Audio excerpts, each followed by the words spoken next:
Okay, students, welcome back. As you all may or may not know, we are now in semester 2, which means that we will be transitioning to simultaneous online classes. That means that we are going to have class live on Zoom every day with some of our students who are now joining our in-person classes. So instead of having the YouTube videos and then the two Zoom and then the two live Zooms, we're going to do live Zoom every day while I teach the class in person. Okay, so I'm only going to have these recorded YouTube videos for if you're sick and can't attend, and for those students who get quarantined in my all in-person classes. So again, make sure you are here every day on Zoom for attendance to attend our class that is in person. If you are online, you will be attending that class in person by Zoom on a live Zoom online. But if you guys look, we need a new notebook or go to your next blank page. Our new unit now starts now, our new semester. So go ahead and go to Unit 6. The table of contents is here. Because we're going to be all like live, I'm going to make these YouTube videos just a lot faster because the majority of you will not be using these at all. So I'm going to use these just as a backup lesson in case it is needed for emergency reasons and for my students in person that get quarantined. I'm going to go really faster than usual on these YouTube videos. Again, we're going to start with weather and air masses and weather fronts today. Again, just so you guys know, have a new notebook. You're probably going to run out of space on the old one if you are using the old one, but I'm not going to stop you from using the old one if that is the case.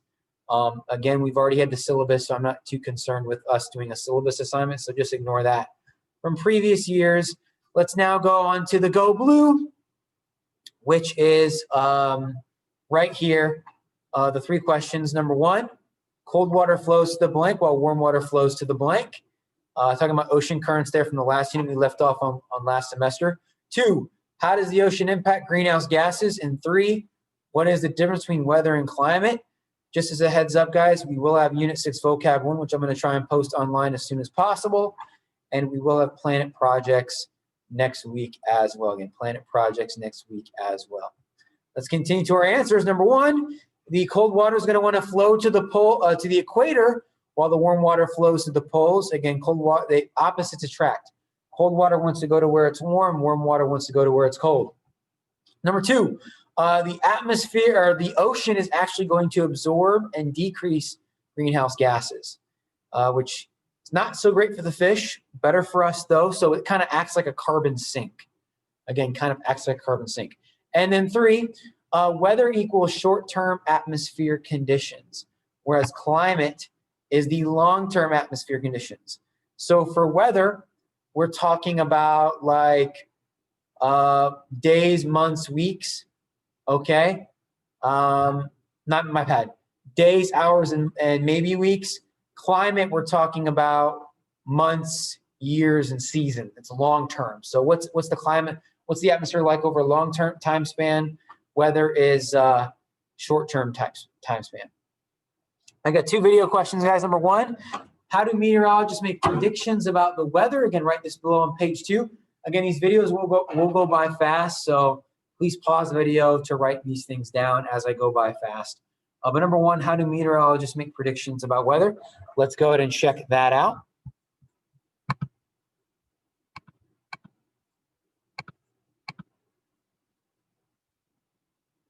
Ignore that.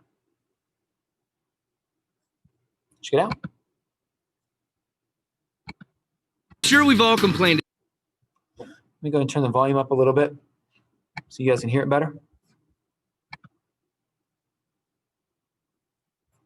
At some point about an inaccurate weather forecast. But that's the problem with predicting the weather. I'm going to keep it on mute just because of okay, so first we have to make surface observations, or meteorologists have to look at the sky, have to analyze how what they sense and how it feels and what it may be. Next, we have advanced tools. That could be satellites, that could be radar, that could be all sorts of technologies. And lastly, we're going to use computer models, which are going to make calculations and give us data on what could happen in the future. Okay, that's going to conclude and answer question number 1. Again, that gives us our weekly forecast, our daily forecast you can see here. But our question number 2 asks us, why are these forecasts and predictions often inaccurate, right? Why are they often making mistakes? Why are they inaccurate? So we're going to get to that later today. Okay, so let's go ahead and we'll get to a question at the end here. Let's take a look at our notes. I got 3 quick things. I do not have a handout for you guys online, so I'm just going to have you take pictures and write from scratch on your notes. This will be on page 3. If you look at this map, I'm sure a lot of you recognize it. Today, I want to go over the blue H's and the red letter L's. Again, today I want to go over the blue H's and the red letter L's. Okay, so what is a high pressure system? That is the blue H. Basically, what I want you guys to know is that the blue represents cool air. These are air pressure systems. So with the blue H's, we've got high pressure systems. Okay, they're very cool, and they're mostly going to be dry air and sunny skies. So again, we see here, we see no green stuff. Again, that represents our rain around the high pressure. Because what does high pressure do to clouds? High pressure is going to diminish or prevent clouds from expanding and growing.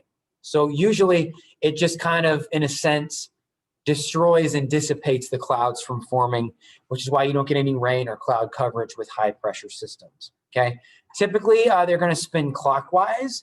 We get fair, clear skies and a blue H. Moving on to our next one, which is low pressure. That someone was knocking on the door there. Low pressure system is the red letter L. And if we look at our map here, you'll notice again, the blue H's have clear skies and no clouds. The red L's, they're all going to have a lot of cloud coverage and a lot of rain. Why? Because low pressure allows clouds to expand, allows clouds to grow and develop storms. Again, if you know high pressure, you're going to know that low pressure is just the opposite. So again, counterclockwise rotation, it's a low and a red letter L with that being the case, red letter L being the case, okay? So we see there the trends, high pressure, no clouds, no storms, low pressure has clouds and storms. I'm going to go ahead and stop that for the day there. Let's go ahead and do our last final question.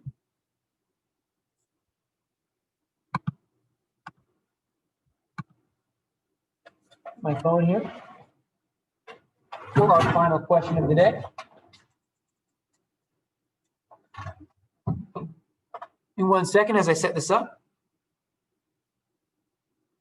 Oh, I need to set video number 2. So why are weather predictions often inaccurate? Why do meteorologists often make mistakes? And one thing I want you guys to think about, and I'm not going to show this whole video because you're going to have to watch it all of it on your own. But think about, the butterfly effect. That's not, talking about the term. What does it mean, right? Yes, that's a technical term. Okay. So basically what they're going to get into, and I want you to watch all of this, is they're going to show you like air particles, right? And just so you guys can see, a little change in the air particle causes drastic changes to the direction of that air particle, okay? So think about that as you watch that entire video if you are making up this class for the day.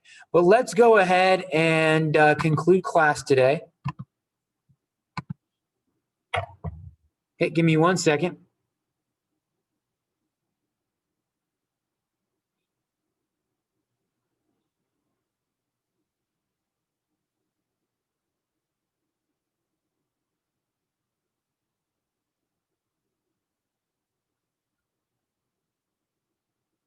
Let's try to find the question so I can put it on the screen here.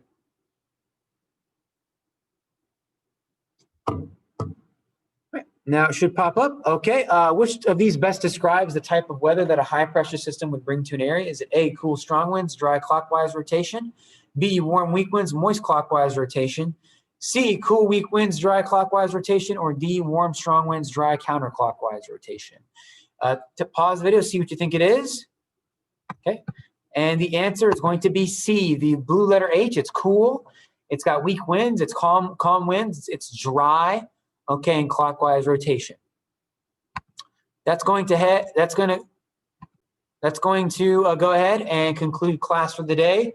Again, this is only if you need to make up the class and we're not here for quarantine or we're not in attendance for our live class for today. This is Mr. Campbell signing out.